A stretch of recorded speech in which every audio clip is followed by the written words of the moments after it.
I was 130 pounds, like when I graduated high school, super skinny, wasn't confident. I had a goal of gaining 10 pounds. To be honest with you, like if I knew it all, then I would be Mr. Olympia already. And I don't know it all. That's why I'm not Mr. Olympia. I have a lot to learn from guys like Frank Zane.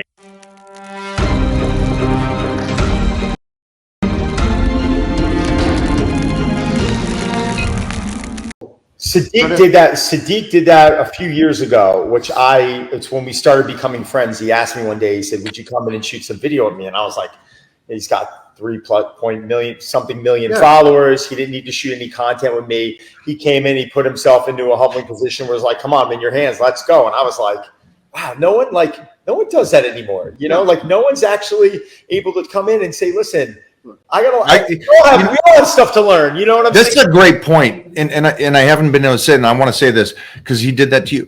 Sadiq, how old are you now? 35. Okay. You're still a pup.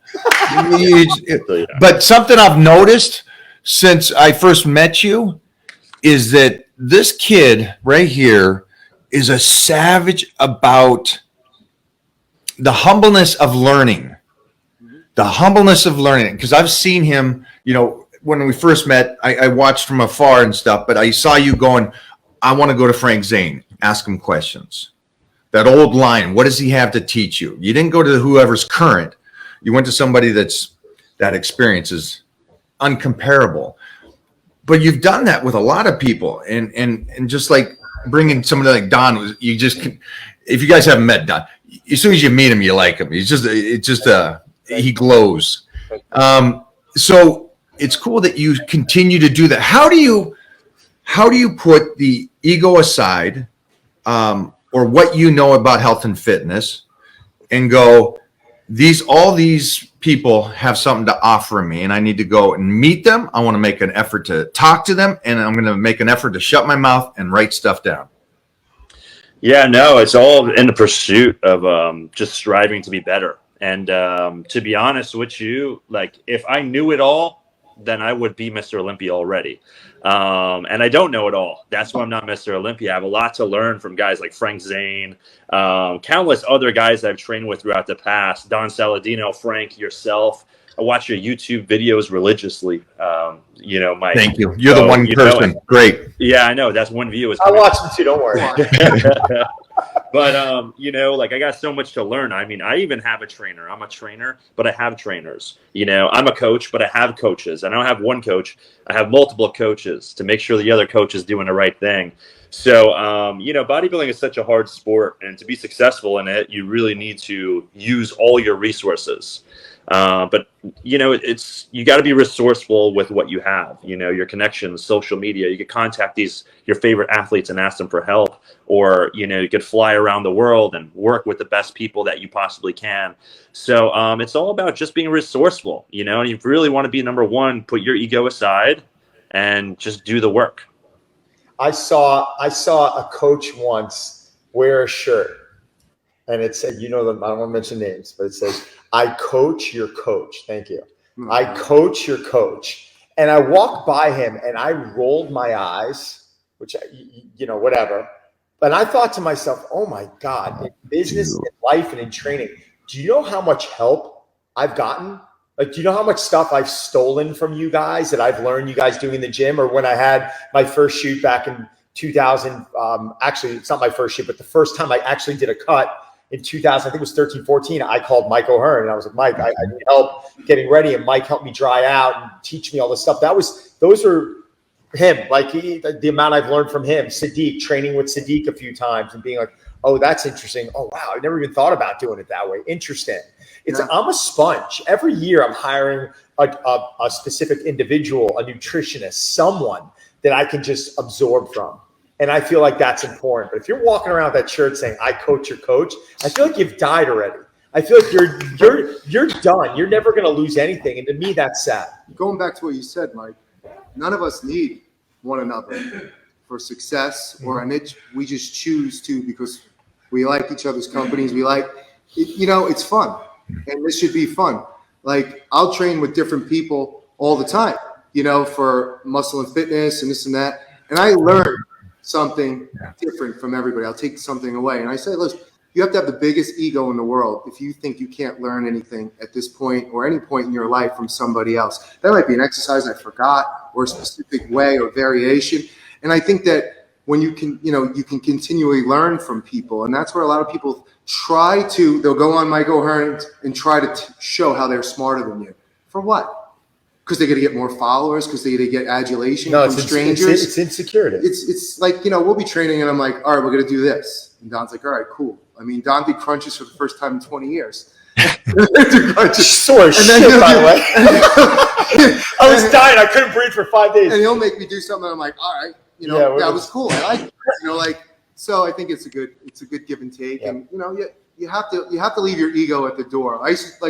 Mike, I'm sure we could write 55 books of people that we train with and Olympia athletes, and having the chance to train with Ronnie Coleman and Dorian Yates and all these other people, being at the East Coast Mecca for 20 something years and having all these top pros coming into Steve's office and hearing what their training philosophy and everything else. And, you continually learn. Going back, if you have a passion for something, you never stop learning. You never stop learning. I'm going to leave you on this. I get a guarantee we're going to do this again in a couple weeks. Yeah. Yeah. We got to get you guys. Okay. I'm going to leave it with this then. We've given the people some ideas. I think just for a recap is that it's not the show.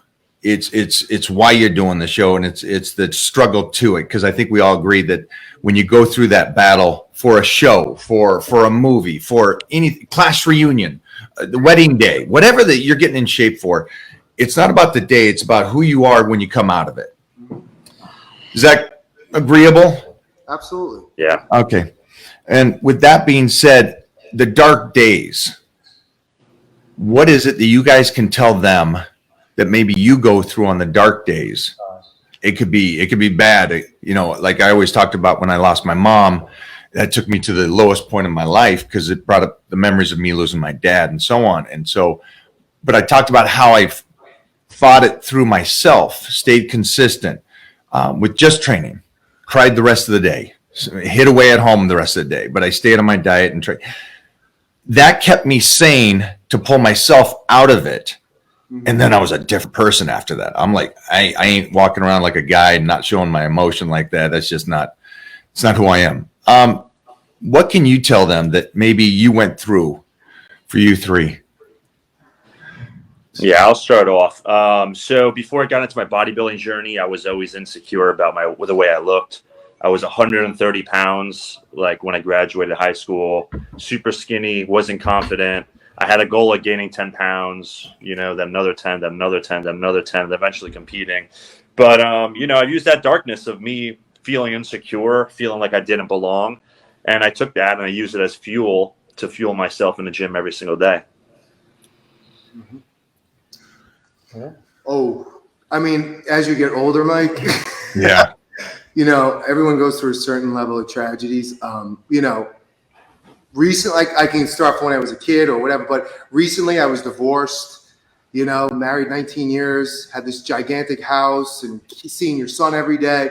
And just to go through that transformation to the family guy, to the single dad, like if it wasn't for training, which I trained 3 times a day for about 6 months, and I'm not even joking. I trained in the morning, I did cardio, like trails, and then I trained again at night, just to get myself in the proper headspace. There was no pill, there was no psychiatrist. It was me training that leveled me off and was able to see, the physical helped me with the mental, which obviously we all know go hand in hand. But The darkest days always pass. And then think about it. If you take my philosophy, you'll be in the best shape of your life.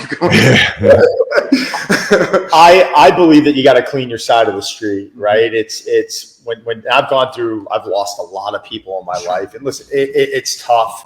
It's abrupt. I just buried a good friend recently, about a few weeks ago, of cancer at 53, and it hits you like a ton of bricks. But I think you've got some different options here. You can go to the bottle, which in time is going to make you sick, make you more depressed, disrupt sleep, disrupt energy, and you're filling your side of the street with shit. or you can just hang. Well, I call it hanging on. Like get in, do the best you can, move, breathe, and that is kind of that's the philosophy I've lived by. And even coaching now, I've got a community of probably close to 9,000 people in it.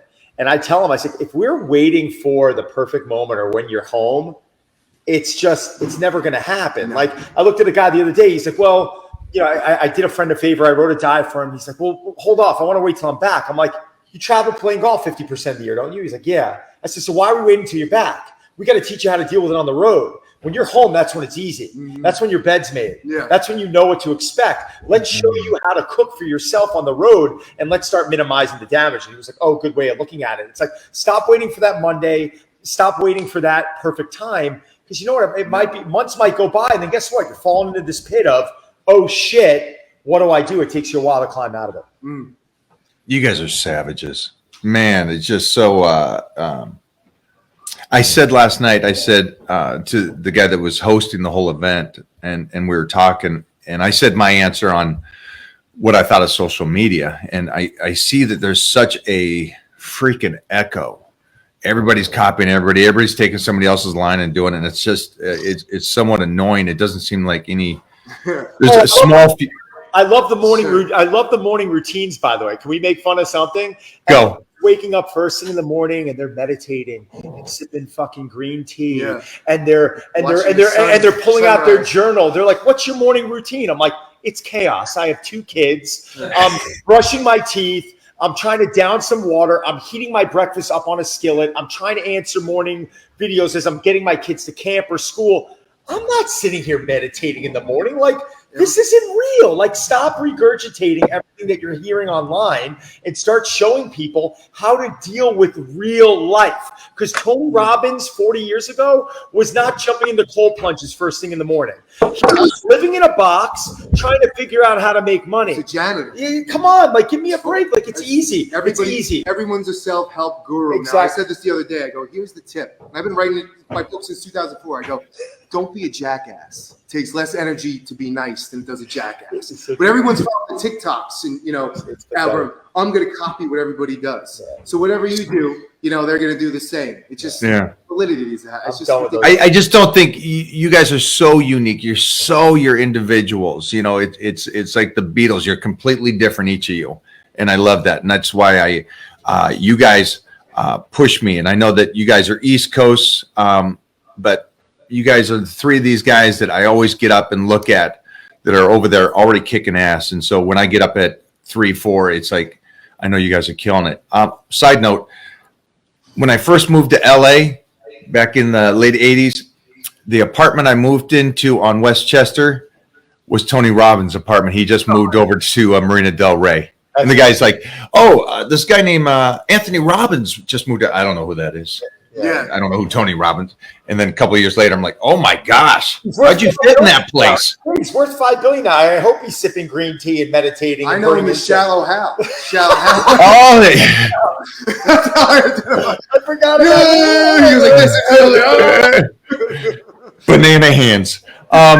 You guys are incredible. We're going to do this again. I'm going to ask everybody to send us in information or questions for the next time.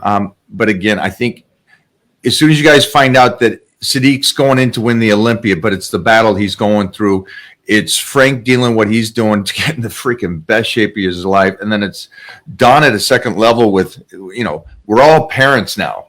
I know me and Sadik are pretty new to this thing, but that took us to a whole new level. I'd love to go over that next time about that motivation of being a dad or responsible or taking that kind of stuff. Training session here next time when you're out. Yeah, I'm going to be talking to you guys way before I'm out there. I'm not there until October, so I need you back on here. Sadiq, you're the best, brother. All right, guys.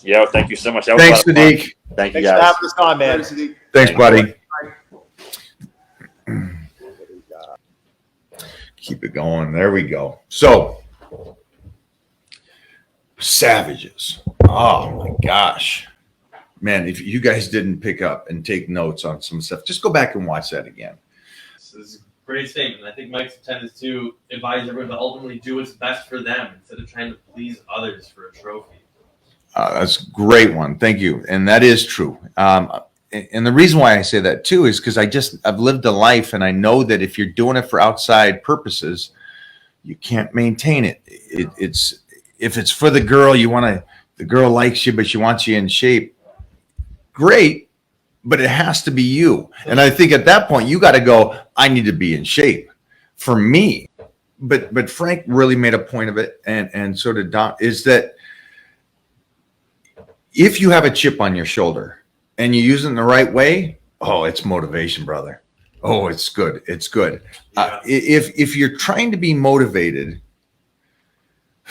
all I can say is that's so temporary. You got to find, or why did you get overweight? Was there something that happened? Was it in school? Just use that stuff. You can use that stuff. That stuff's great. Like this, training through dark times kept you in stable condition. It's 100% did. I've talked about it, and I'm very open about that. That the darkest time in my life, I stayed true to the one thing I knew I could handle, the one thing I could do. Stayed on the diet. I kept getting the workouts in, and I went home and cried every day. I dropped. It's just me and my dogs, and I didn't do much. And it took 3-4 months for me to pull myself out of that. And there's no time on that. You lose somebody like a parent. It could be years. But I just felt that the training helped me come out of it. So what is that for you? It doesn't have to be training. I'm not here to say training's the key. I'm saying, are you an artist? Do you play an instrument? Did you play an instrument? Maybe that's a good thing to do. You like going for walks? Go for walks. Whatever that kind of stuff is that will help you do it yourself. It's nice to have a support crew around you, but we're not all that fortunate. It worked out for me that I didn't have a support crew around at that time until you guys all know my boy Shad came into my life. But it's just one of those things. It's grab onto something and just go ballistic with it. And honestly, just wake up every day and be a little bit appreciative to what you're doing, and that it's your one life. Don't phone it in. Nobody's phoning this in no more.